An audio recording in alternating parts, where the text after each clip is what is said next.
রাতে না ঘুমিয়ে এলিয়েন খুঁজতে আসবো নাকি? যদি এলিয়েন ধরে গান মেরে দেয় তাহলে তুই দায়িত্ব নিবি তো? কালো গাঁট মারবো নাকি? এলিয়েন বটে, বোকাচোদা নয়। তুই কবে দেখলি আমার গাঁটটা কালো? তোমার যদি মুখটা যদি এত কালো হয় তা তোমার গাঁটটা কেমন কালো হবে সেটা ভাবো। চুপ শুয়োরে বাচ্চা। গাল দিবে না। ও তুই তো বাঘের বাচ্চা। এটা ঠিক আছে।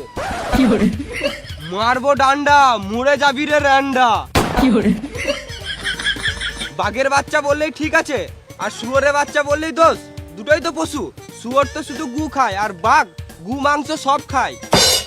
তোমাকে সাদে গাল দি না, আবার দিচ্ছি ভেড়া চুদা। বা কোনোদিন গু খায়? বাঘ যখন কোনো পশুকে শিকার করে, গুটিটা কি মদের চাটের জন্য সাইডে রেখে দেয় নাকি? চলো জঙ্গলের দিকে।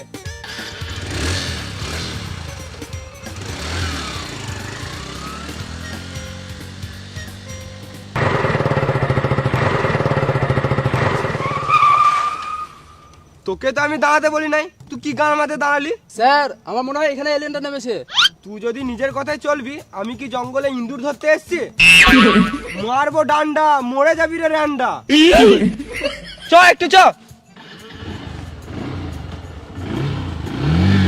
দাঁড়া দাঁড়া দাঁড়া দাঁড়া দাঁড়া, আমি তো ঠিক জায়গায় দাঁড়িয়েছিলাম। শুধু নিজে দাঁড়ালে হবে, আমার হেলিকপ্টার ল্যান্ড করার জায়গাটাও তো দেখতে হবে।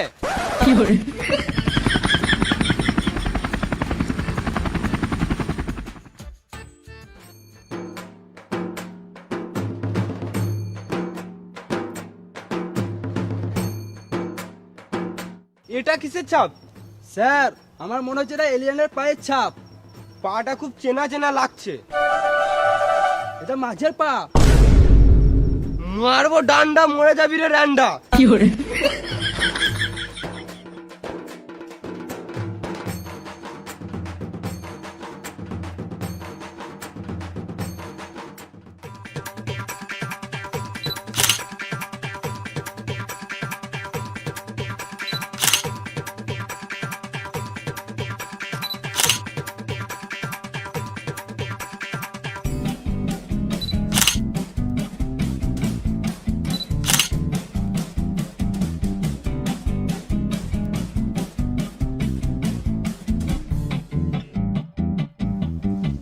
আমরা এলিয়েনের খোঁজ পেয়ে গেছি, চলো এই খবরটা অফিসে জানাইগা।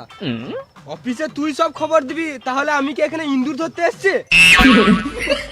মারবো ডান্ডা, মরে যাবি রে র্যান্ডা। চ।